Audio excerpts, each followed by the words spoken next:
Good morning, everyone. My name is Brenda Schaefer-Pellenin, and I use she, her pronouns. By way of physical description, I am a middle-aged Caucasian woman with an auburn pixie cut, wearing a brown shirt today. I'd like to welcome you and thank you for joining us on today's session on understanding the dying process.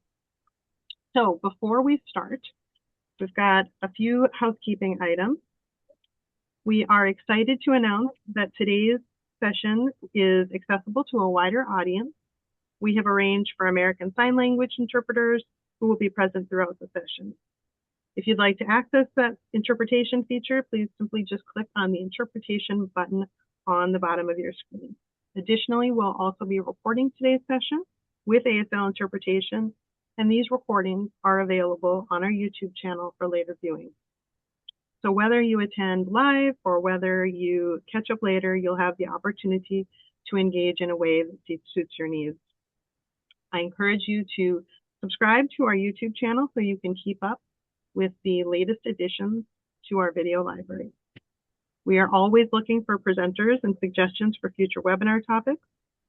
So if you have ideas about topics or presenters, please feel free to send those to me. I'll put my email in the chat in just a moment.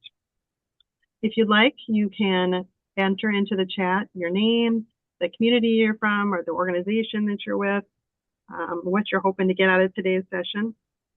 If you have questions during today's session, please feel free to enter those questions into the chat, and we'll coordinate follow-up responses at the end of the presentation, or if we run out of time, via email. At the close of today's session, you'll see a quick evaluation of today's session pop up in your browser. Please take a moment and complete that survey. It does help us when planning future sessions. So, talk to you a little bit about the Arrowhead Area Agency on Aging. The Arrowhead Regional Development Commission and the Arrowhead Area Agency on Aging, we are designated by the Minnesota Board on Aging as the Area Agency on Aging for our planning and service area. This is under the authority of the Older Americans Act. The Arrowhead Area Agency on Aging is committed to helping older adults to maintain their highest level of independence. Area agencies on aging are regional organizations that provide services, support, and information for just about everything that older adults and their families and caregivers could need. Here in Minnesota, we have 7 area agencies on aging across the state that are local connections for older Minnesotans and the community supports they might need as they age. Here in the Arrowhead, our planning and service area includes the counties of Aiken, Carlton, Cook, Itasca, Coochin, Lake, and St. Louis counties. Now I'd like to take a moment to read our land acknowledgement. As we support our mission to help older adults maintain their highest level of independence, we do this while being respectful of the space we are being welcomed into by Indigenous people. We strive to deepen our understanding of the multiple ways in which people see and understand land and acknowledge the Indigenous people who have relationships with this land. We also acknowledge the decades of historical trauma, loss, and grief experienced by Indigenous people. It is our promise to not only recognize these truths, but also to take action to show support of our Indigenous elders, neighbors, and friends, and understand our place within the past, present, and future of this land. We know that this is just one step in recognizing and honoring the sovereignty of tribal nations. So it is my pleasure to introduce you to our presenters for today, Allison Ronning. Allison is a death doula and advanced care consultant with Soulfeggio care consultation and end-of-life doula service. She grew up in Duluth and built a career in clinical program therapy for the state of Minnesota, a path she walked for over 15 years. In 2022, she had the sacred honor of caring for her parents as they transitioned through end-of-life, an experience that called her fully into the world of death care. Allison now holds space for the dying and their families, supporting them emotionally, spiritually, and practically, and creating opportunities for deeply authentic connection during one of life's most profound passages. In her time away from this work, she enjoys volunteering in hospice, cheering on her children at their sporting events, and walking the land she shares with her husband, 3 children, and their large herd of farm animals. Allison, thank you so much for being with us here today, and I will turn things over to you. Thank you so much for having me. I appreciate you, and I appreciate everybody who has come to listen. Thank you so much.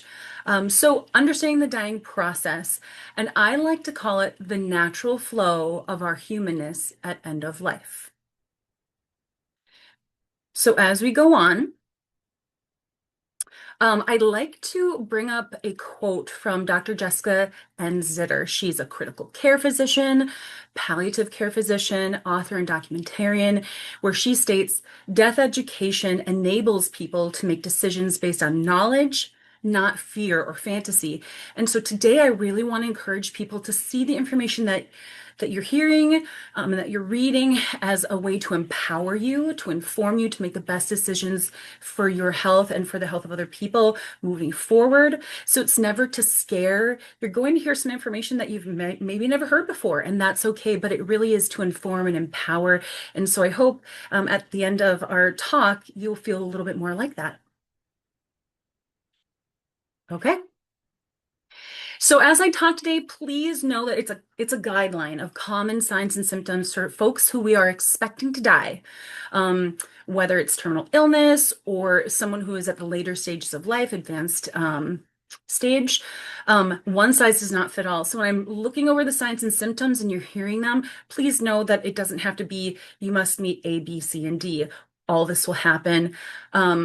Variations occur for people. So it's just kind of a common guideline for folks. Please note too that this is proactive education and being proactive, talking about these really important things ahead of time is so important because it creates a common ground and a common language for family, friends, caregivers, and the person who is at end of life. And when we have a common ground, a common language, we can feel like we're on the same page. And there's that continuity of care and support that is so vital, not just for the person who is dying, but for the people who are holding space around them as well. Okay. Right. So something that I hear from people who may not want to talk about death and dying or who are fearful of death and dying, they say, I don't want to hurt. I don't want to suffer. And I know at some point I'm not going to be able to tell people if I'm hurting. And I'm so scared about that. So really talking to people about dying is a natural part of life and it is not inherently painful. However, the end of life illnesses that people are living with, those can be painful. There can be pain and anxiety related to those. So it's really important, again, to have those proactive conversations with your healthcare agent, appoint a couple people as your healthcare agents, with your friends, your family, with medical providers. Talk about the fears, talk about pain management, anxiety management, what you want your end of life wishes to look like. So those conversations are had, you're on the same page. And when you can no longer speak for yourself, when that time comes, you will have advocates who are on the same side, same page as you are to speak your wishes and move that forward. So being proactive is a huge link in what we're talking about today. Okay. So getting right into some changes that we're going to see, hygiene changes. So we're going through this first in the last month or weeks of life, and then moving down to the last weeks or hours of life. So you can kind of get a timeline. So when we think about continence, in the last month or weeks of life, we're going to see a significant decrease in using the bathroom independently. Folks are going to start feeling a little weaker. They're going to start feeling maybe a little bit more confused. Some folks aren't quite sure where the bathroom is anymore. And so we're going to look at the importance of gentle caregiver assistance that can often shift from using the bathroom that everyone else in the home uses to a commode or potentially to the bed. And in that, we're going to start using briefs or offering briefs. Not everybody wants to wear briefs. Personal experience, my dad didn't want to wear briefs. He wanted to wear his tidy whities. And that was what was most comfortable for him. And so we rolled with it. But to offer the benefits of briefs, it's never a bad thing. Offering Chuck's pads, which offer that extra padding that can be in bed, on chairs, on couches, if continence is becoming an issue. And then again, use of a commode. And that can be really helpful because a commode can be so movable and it can be so accessible in any place in the home. So then in the last weeks or hours of life, we are going to start seeing full caregiver assistance, often, if not always, done in bed. We're not getting people up onto the commode necessarily anymore because safety, their strength, their energy budget just isn't there. And it can be really painful moving people off and on a commode. So we're doing oftentimes all of that in bed. We're repositioning, we're cleaning, keeping people dry, comfortable, keeping their dignity intact is so, so important. Of life comes with a lot of limitations, but dignity absolutely should not be limited. So that's at the forefront when we talk about continence as well. And again, last weeks and hours of life, we are going to be actively using briefs, chuck pads, having conversations with people ahead of time. What do you think about a catheter when you're end of life? Do you want do you want your bladder to be managed by a catheter? And then talking about a person's wishes, sharing that with medical professionals because it could be offered. And so to know what your person would want or not want is really important. So that's continence at end of life and some changes we see. Okay. Next is bathing. In the last month or weeks of life, we're going to see folks have less energy for bathing or showering. A lot of folks might just kind of hunker down in their favorite easy chair or in bed, but might not really be interested in doing a whole lot of bathing. Water spray can be a little jolting and uncomfortable for folks. We're going to see some daily bathers, daily shower people move to just as needed. And that's okay. Dignity, respecting their wishes, is really, really important. Um, Another thing that we see is they're not going to be as steady to be able to move in and out of a wet bathtub or shower. So safety is another piece to take a look at.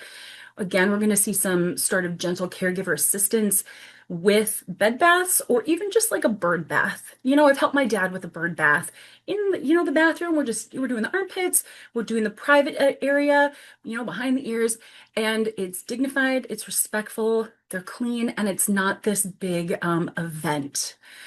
I'd like to talk about shower caps because not everybody likes to have their hair washed. Again, the spray, the warm, the potential for water to get chilly. Not everybody wants to get their hair washed in the shower. So shower caps with like a built-in shampoo piece into it can be really, really helpful. I love them. I worked with a woman who, when she was younger, had this beautiful curly, bouncy hair, and her family said it's usually still like that, but laying in bed for so long, it's just kind of become a mess. And I said, I got an idea. Let's do a shower cap, right?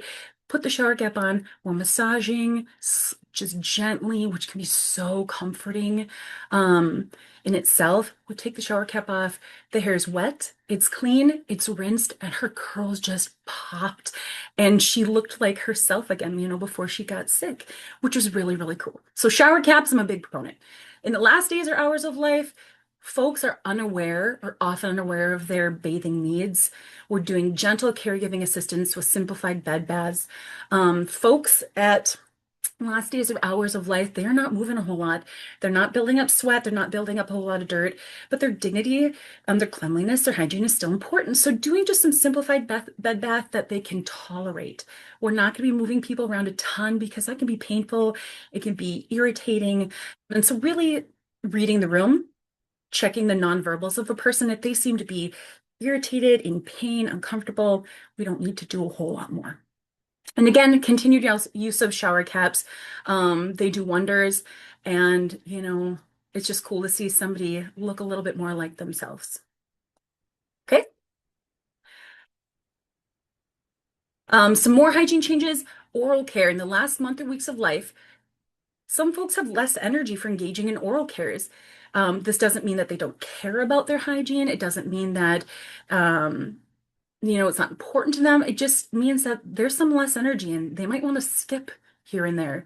Um, Gentle offering to assist by caregivers can be really important.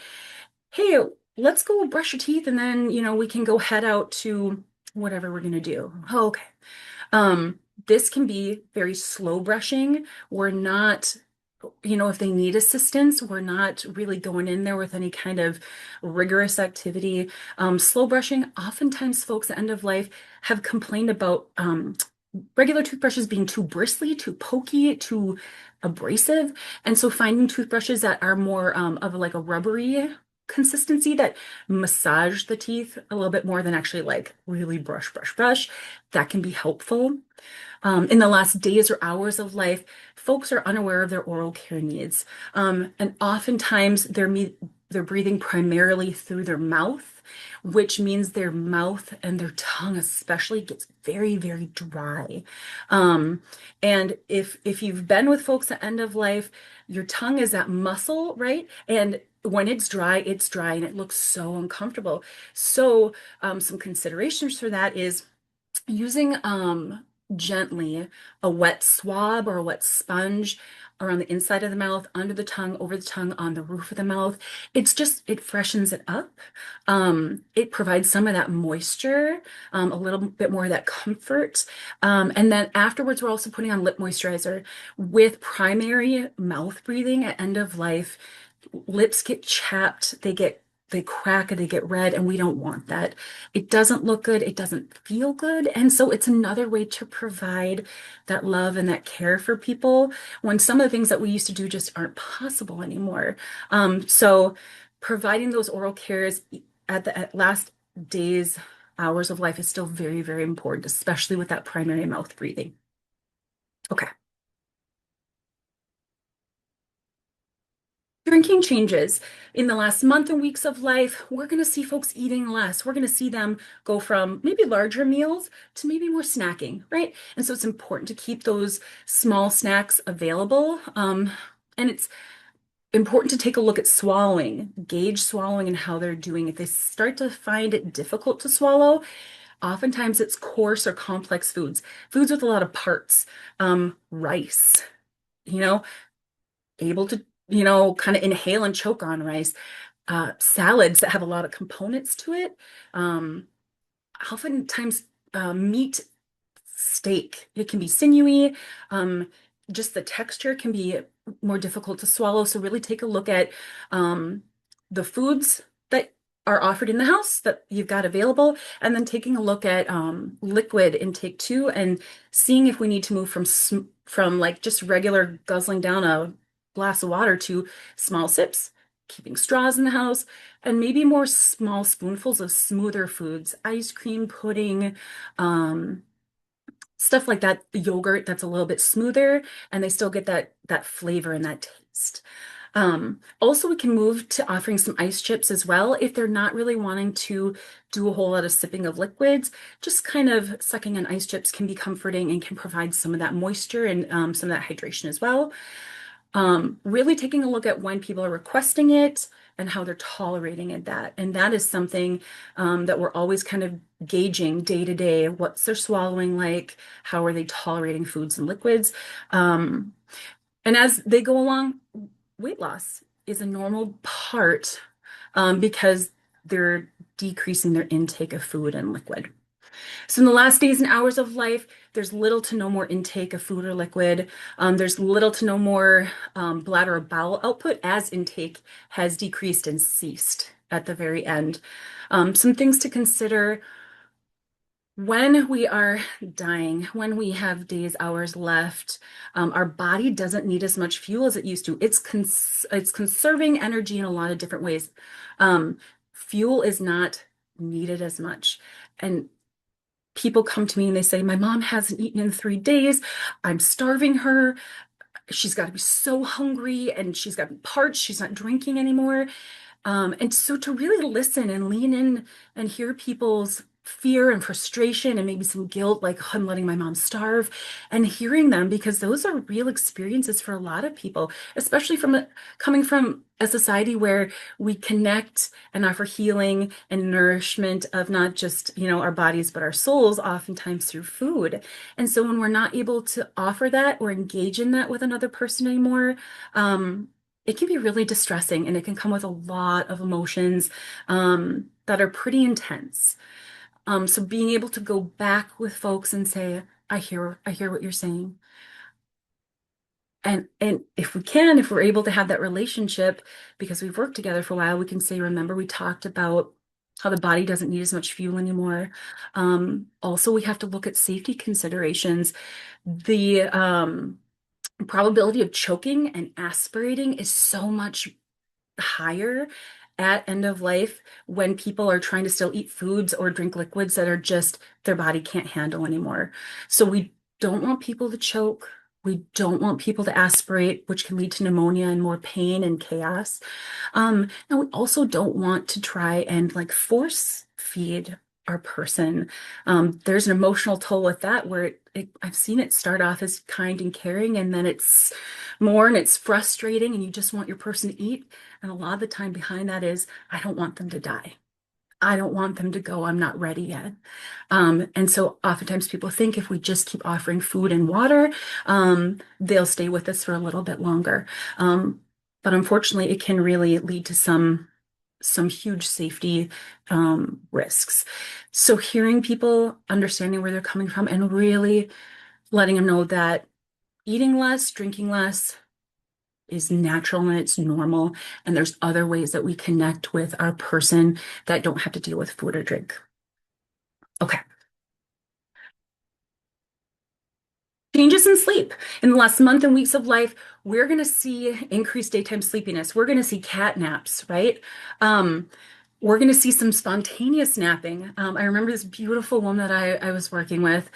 We were chatting away in her living room, and I asked something, and she answered, and then she just kind of drifted off. And I looked over, and she'd fallen asleep just spontaneously, right? She was safe in her recliner. She wasn't going to, fall or anything. But that can happen, right? Just mid-sentence falling asleep, but the body is conserving energy. And so when it needs that energy, nap time can ensue, and that's okay. Sometimes last month and weeks of life, we might see our folks have some increased nighttime difficulties with falling asleep, staying asleep. And that can, sleeping more, having a hard time sleeping at night. There can be some changes in environment that can cause that, some emotional and physical burnout. I say some, a lot. A person who is dying has extreme emotional and physical expectations placed on them. I'm dying, right? And my body's going through a lot of stuff, and so is my heart and my mind. And maybe some medication side effects. We could take a look at tweaking time of medication, dosage, the kind of medication, and isn't maybe interacting with another medication. And then again, it's just the body's natural conservation of energy. In the last days and hours of sleep, we see that conservation at the extreme. Folks are sleeping even more day and night, and they really start to transition into that deep sleep where they're now unresponsive. I do have to say something about the unresponsive piece, though. Studies have shown that hearing is the last sensory piece that people kind of hold on to. So know that just because someone might not be able to respond verbally or even non-verbally to you, oftentimes they're still able to hear us. So it's important that we speak to them, about them in ways that are still dignity forward, respect forward, and loving and caring. Okay.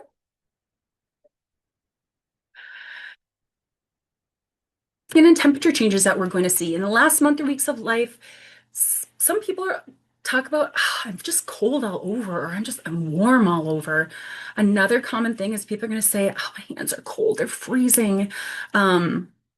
In the last days or hours of sleep, when we think about skin changes, we oftentimes see mottling. It could be blue, purples, browns splotching on our person's skin that weren't there before.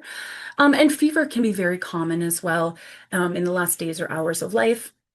Some things to consider when it comes to caring for somebody who is going through skin and temperature changes, making sure that their bedding, sheets and blankets are layered, that they're easy to move and they're easy to change. And when I say change, not only taking a look at personal hygiene, that kind of thing, but folks who are experiencing fever or hot sweats, that kind of thing, we're going to need to be changing their sheets out so they stay clean and comfortable. So making sure that those are easily changed. Use of fans can be really, really helpful. Application of cool wet washcloth. That's one of my favorites, is when I'm noticing someone is really warm. I'm rolling the blankets down. I'm putting a cold wet washcloth on their head, letting them know what I'm doing. Um, and then, stay diligent. 10 minutes later, we're flipping that rag over to the cool side and hoping that that's helpful. Also, lowering or increasing room temperature can be helpful if somebody's really chilly or if somebody's really warm. Know too that Tylenol is readily available for folks when they're experiencing fevers and is often given to people at end of life. So that's another tool in the toolkit. Okay. Changes. In the last months and weeks of life, folks notice a shortness of breath. They're conscious of this, and as they are conscious of this, it's distressing, right? They're noticing like, oh, I'm, kind of out of breath here. I need to slow down. I think I need to sit down. You're going to see them taking less long walks, maybe less long walks to the kitchen or even out to the mailbox. And that's okay. In the last days and hours of sleep or life, we're going to see people in that deep sleep, that unconscious piece, and we're going to start hearing a buildup of oral and respiratory fluids. It can sound like it's called the death rattle. It can be called terminal secretions, but that's something that's pretty normal that can happen at end of life where we're hearing that gurgling, that rattling. And please know it's much more uncomfortable for us listening to it than it is for our person. It's really not bothering them. Know that we're also going to start to see agonal breathing, which is that slow, irregular gasps of air. And we're also going to start to notice long gaps between breaths sometimes where, I've sat with people who, when I first sat down with them during our visit, they were breathing pretty slowly, right? 12, 13 breaths per minute. And I'm looking and I'm watching. And as our visit goes on, their breathing goes up to maybe 27, 28, 30. And I'm like, well, what might be happening here? Let's check this out. So there's medications to assist with breathing, increased secretions, anxiety related to breathing changes. Oxygen can be applied through a mask or a cannula.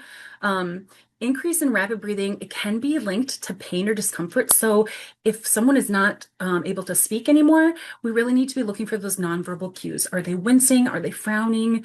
Are they moving in a way that seems like they're not comfortable? And again, that death rattle is not painful or uncomfortable for them, but it is more so unsettling for folks sitting around them. But when we're noticing breathing changes, or we're noticing that maybe someone is breathing a little bit heavier than before, let's talk about it. If you're working with a deaf doula, ask your deaf doula. If you're working with medical staff, nursing staff, maybe hospice nurse coming in, say, hey, you know what? Their breathing is really increased. I'm wondering if they're anxious or if they're in pain. When's the last time they had their medication? And so we are advocates for folks who are no longer able to advocate for themselves. So asking questions is great. It's a great way to advocate for your person to make sure that they're getting all the resources they need to be as comfortable as possible. Okay. Social emotional changes in the last month and weeks of life. There's going to be marked decrease engagement with the outside world. We see folks who used to love going to, ladies' coffee, weekly ladies' coffee. They're not heading out anymore, right? Canasta games at the local VFW. They're not necessarily heading there anymore. But we're also seeing some less visitors coming to the house, right? Or they're saying, we got a lot of people who have come in. Let's just slow it down, right? I don't necessarily want to see tons of people. But through that, we see a core group of visitors emerge where it might be a handful of people. I want to see Tom, Mike, and Ted. I want them to come on in for coffee every week. And so we see this core group emerge. And oftentimes we're going to see that same core group of people sitting vigil. They're going to be there in the last days and hours of a person's life. And to me, I see that as really, really meaningful. Quality over quantity. And it's not that all these other people who want to come and visit aren't important, but this person is advocating for themselves and expressing autonomy. These are the folks who are most important to me, and these are the folks who I want surrounding me. In the last month and weeks of life, we're going to see some short bursts of life review. And if you time it right and you watch it right, and as a death doula, I'm able to kind of watch. Oh, there's a door that we can open right there. You talked about traveling to Paris in your 20s. What was that like? And opening that door and seeing what happens, and people, when they have the emotional energy to do it, and they're alert and oriented, they want to talk about their joys and their successes and their adventures and their failures and their regrets, who they appreciate and why, and maybe some fears that they still have. So those short bursts of life review, when we see them, lean in, ask questions. The worst they can say is, no, I don't want to talk about it. Or, they might fall asleep. That's okay. But to be able to see those opportunities and to open the door a little bit and see what happens, it can be really, really beautiful. And it can be really helpful in finding some peace and connection with the life that they have lived. Also in the last month and weeks of life, we are going to see people be a little bit more confused and a little less aware of their surroundings or what's happening. That's normal. In the last days and hours of life, we're going to start to see some increased restlessness. There's a potential for terminal agitation, but not everybody experiences that. There's a potential for the rally, also known as terminal lucidity. Again, not everybody experiences the rally. In the last days and hours of life, we're going to see a decrease in verbal and nonverbal communication. So when we go from verbal to only nonverbal, that's again where we need to get really good about gauging, reading the nonverbals and what they could mean and asking some questions.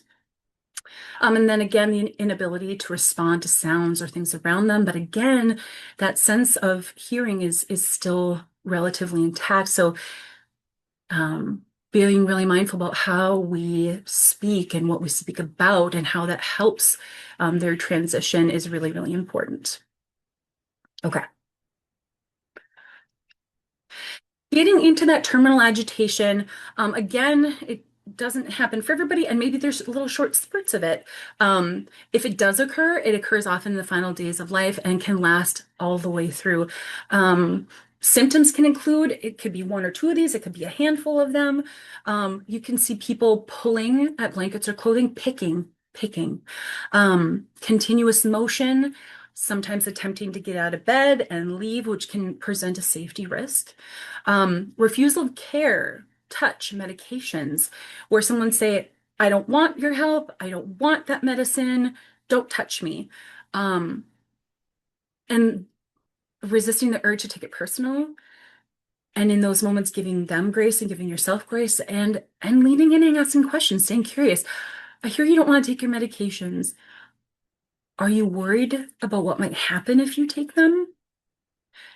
And waiting for their response. They may have a valid fear, right?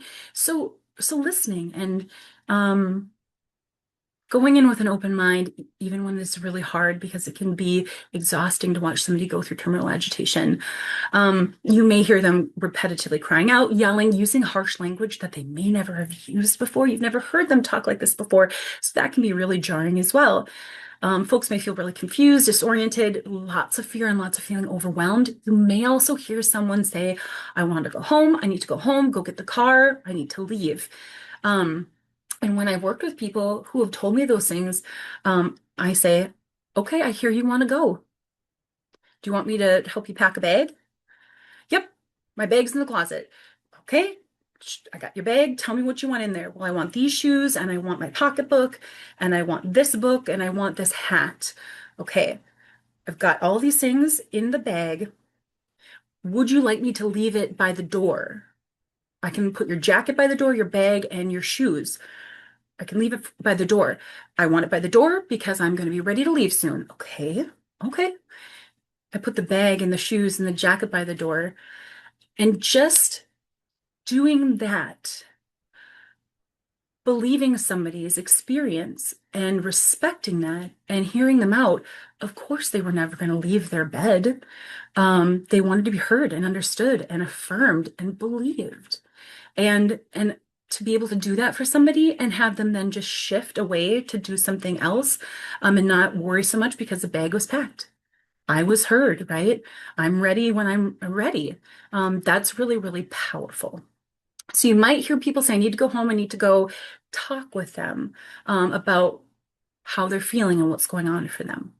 Some common underlying causes of terminal agitation, organs are failing at end of life, and that can cause a lot of changes in the brain. Side effects of maybe some medications, opioids, steroids can have some side effects. There may be some changes in bladder or bowel function, where like if someone is constipated, that's not only going to be painful in the stomach, but it's also going to be irritating and agitating emotionally.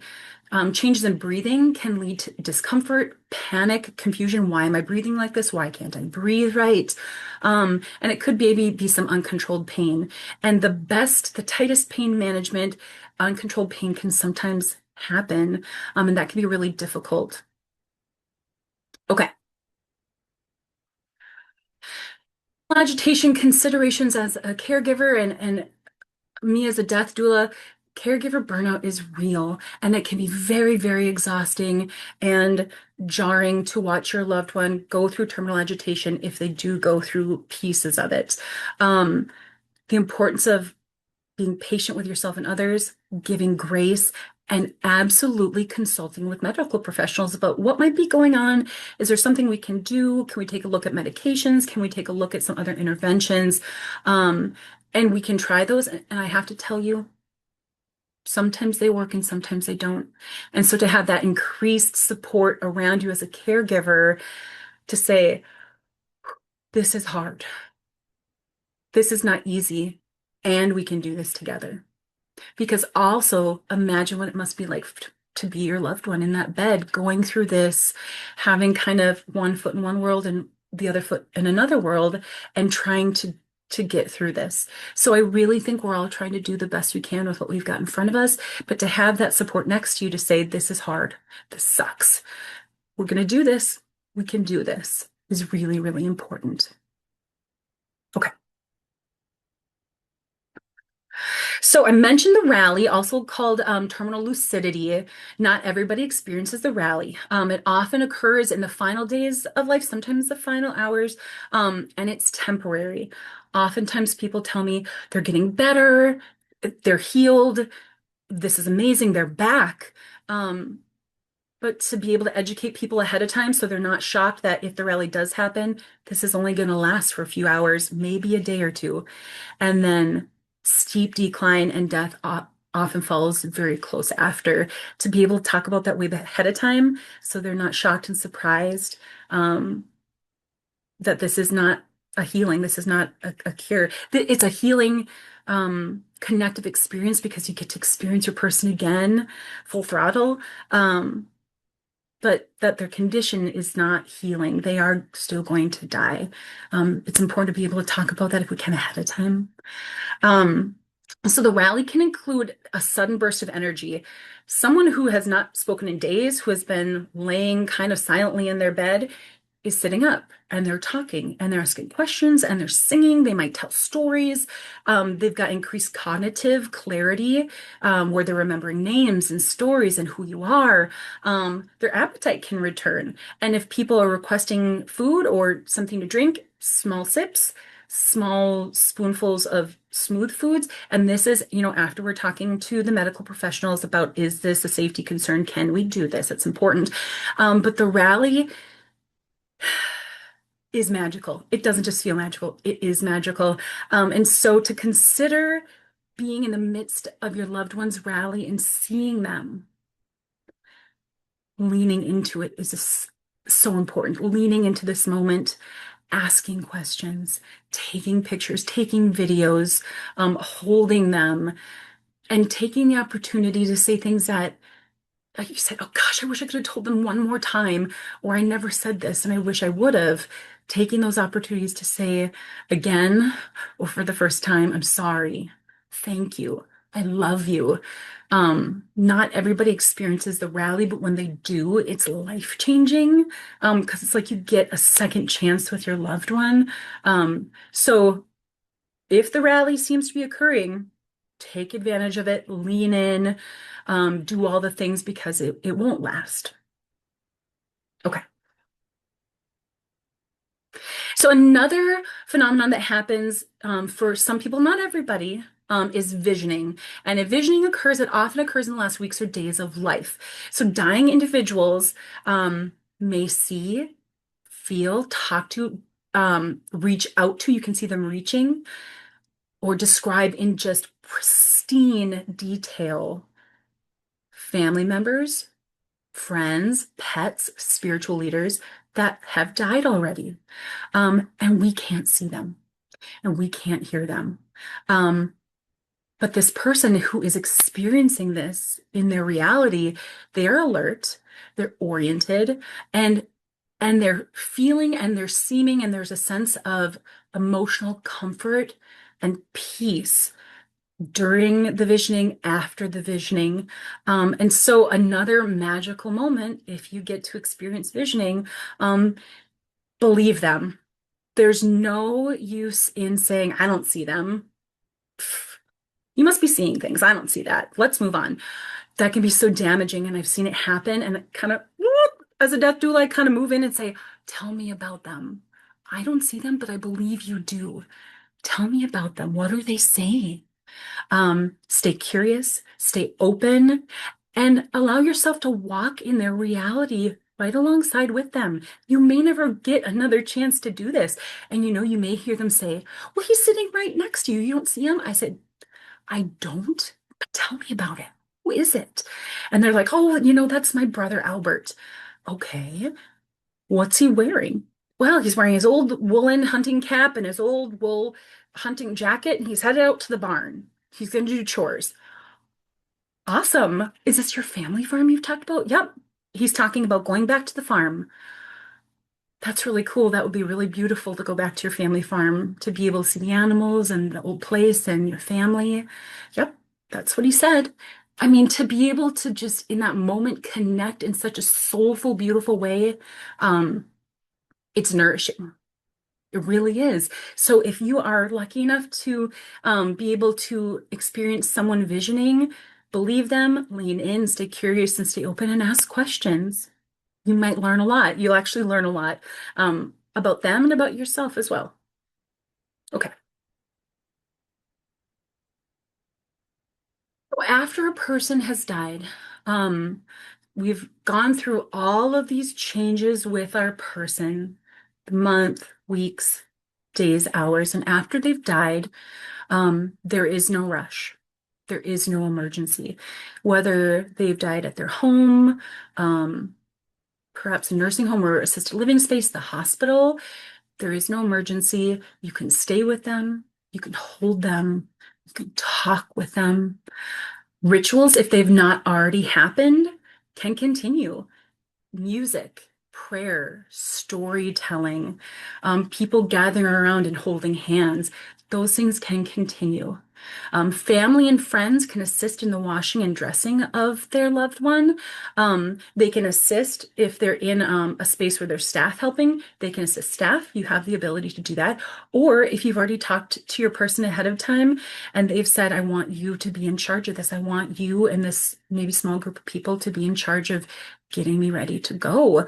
You can take that on if that's something that you've already spoke to your person about and everyone's on board with that. You can do that too. And please know if a funeral home is being used for transport or for funeral care services, family, friends can be present when they show up, they bring the gurney in, and they move your person from the bed to the gurney out for transport. If you choose to be there, you can be there. I've had someone say, of course I'm going to be there. I'm not leaving the room. I don't want them to manhandle my grandma. And they're laughing and they're crying, and right there with them. I said, yeah, I get it. I get it. It's okay. In my experiences, death care workers are very respectful and gentle with people. And it's okay for you to be there to kind of stand watch. And that's a vigil you're still holding. And that's another way to care for and honor your person. So that's okay. I like to tell people what they're able to do because sometimes folks don't know what to do with themselves and then they just up and leave and don't know that you can stay and you can sing and you can pray and you can laugh and you can cry and you can do all these things as part of honoring that person as part of the grieving process. Okay. That's my talk today, understanding the dying process. To be fully informed is a form of freedom. I really believe that. And end of life can feel so limiting, and your choices are really limited. So having freedom and autonomy and personal choice is important. And talking about those things way ahead of time can ensure a lot more that what you want to have happen will occur at end of life. I just want to leave people today with hoping my talk took you to places of awareness, connection, and peace, not just with death and the dying process, but with living a present life. As a death doula doing this work, I appreciate life and I'm so much more thankful for life and my family and my friends and who I've got surrounding me because I've surrounded myself, with death and dying. Life absolutely is a thread within that. So I hope living a more present, connective life is a benefit that you've gotten from my talk today. Thank you so much, Allie. You're just, I'm just in awe. This is such Oh, really important and often it's an unspoken territory, and you approach it with such care and compassion. And if anyone has got any questions, and I know Allie would be happy to if you want to put something in the chat or if you want to come off mute and ask a question. If you're like me and you sit here and you'll be sitting here an hour from now going, I should have asked, please feel free to send those questions our way and we can follow up with hmm them. So, absolutely. I hate to put you on the spot. And I know, but you alluded to what your role kind of as a death doula is. And I just was wondering if you might take a few minutes just to talk a little bit about what that means in terms of when someone connects with you and kind of Yeah. what that looks like, your time with. Sure. And that's a great question. People have said, well, when can I work with you? When should I work with you? I get referrals with someone who has hours left or someone who has, 6 to 9 months left, maybe. Maybe they're on hospice, they're living with a terminal illness, and anywhere in between. The important thing is if we can utilize our time together as much as possible to build safety and trust within a relationship, we're going to get to know each other a lot more intimately. And in that, I'll be able to understand your end of life wishes a lot more intimately and be able to really advocate fully for what you want. So that's really important. So, referrals can be someone might have a year left on hospice. I've seen someone last almost 2 years on hospice, or maybe months, weeks, days, hours. But oftentimes, the more time we have together, the more work we can do. I think about like emotional work, leaving a legacy behind and how you want to create legacies, legacy projects. It could just be work taking out all your pictures and if you've got the emotional budget, an energy budget, we're writing down who's in the pictures, what year it was, where it was, because then generations moving forward will have more of a deeper look into who these folks were. Um, spiritual work, not everybody has the same faith, and that's okay. Or not, some people aren't faith-based folks. I've worked with people who are nature through and through. If they could just sit out in the woods forever, that is peace to their soul. And so we talk about what does faith look to you and spirituality look like to you? Bringing nature to them is a huge piece. Practical pieces are we are arranging communication trees. So when we maybe have weeks days, hours left, we're calling the people who need to be called.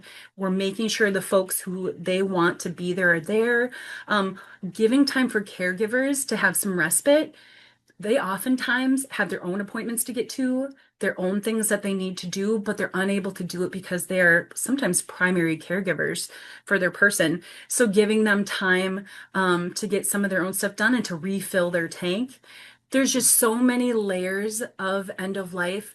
And there's been a lot of focus on the person who is dying and not as much focus as the people surrounding them who are caregiving, friends and family. And so to see the entire family as that important piece is huge because people are getting burnt out and they're going through a lot of feelings and a lot of emotions. And to have that unbiased person come in and be able to listen and acknowledge and validate that what they're going through is very real and very normal and know that they're not alone, that can be so comforting because then they can show up even better for their person. And that's what they want to do, that sometimes they just don't know how to because they're just so exhausted. Well, and I hear you, we've been through, you and I I've shared with you things we've gone through personally, and there's a lot of misconceptions about what hospice is. And, having gone through that, having that person someone to walk alongside you through this and who has that experience and to, like you said, sometimes your humor goes in a dark place and you need to have like safe spaces where you can Yeah, make the joke that other people would be like, kind of about yeah. you have to have that outlet. So yeah, absolutely. I'm so pleased to see, the emergence and the expansion of the death doula role and its presence in our communities up here in northeastern Minnesota. Because people deserve it. They deserve to be well cared for and supported, and they don't know what they don't know. So, getting that information and education out to people that there's support out there, you don't have to do this alone, can feel it's just so comforting, and people can breathe a little bit easier knowing that they've got another person on their team to help lighten the load. Well, and often when somebody's gotten a diagnosis or knows that things are progressing, it's a bit like being hit by a truck, and it's the immensity of that and your ability to be able to kind of break that down into, okay, let's slow down, and this is not just Mhm. a thing that's happening; it is a process that's Yeah. happening, and here are all of the different things that may or may not happen during that process. And here are some decisions we can make and some choices we can make and connections we can make through that. Absolutely. I think especially the folks who were just given this terminal diagnosis, it, I mean, it's earth-shattering. Your Mm-hmm. world as you know it, and this is, I've not gone through it personally like myself, but watching a person's world turn upside down and watching them just kind of be in shock and not know what to do next. Oftentimes, the first thing I do, I just sit with somebody and listen. And if they don't say anything, that's okay. But sometimes it's just unabashed bawling Yeah. because they don't know what's next or what to do. And so to sit and to cry with somebody and to acknowledge how enormous this is gives us that opportunity of intimacy and connection where now we can move forward too into you've got choices. You do have options. And I know it feels like crappy options right now, but they're still yours and you still are empowered to make them and you're not alone as you make them. That's a relief. Absolutely. Well, as I said, I've got my email address is in the chat. If anybody has questions after this, you think about it, if you're like me and you think about, hey, I should have asked, or if you'd like us to connect you with Allie, or we're happy to do that as well. So before we wrap up, just a reminder that we have our upcoming webinars. We have tomorrow. We have a mindful path to peace through purposeful decluttering. That's going to be is also from 10 a.m. to 11 a.m. tomorrow. You can also find out this week we've had a multitude of workshops on various topics related to end of life and uh, kind of finding our path forward. We do have in-person workshops coming up throughout the region. Those are on the ducksinarowmn.org website.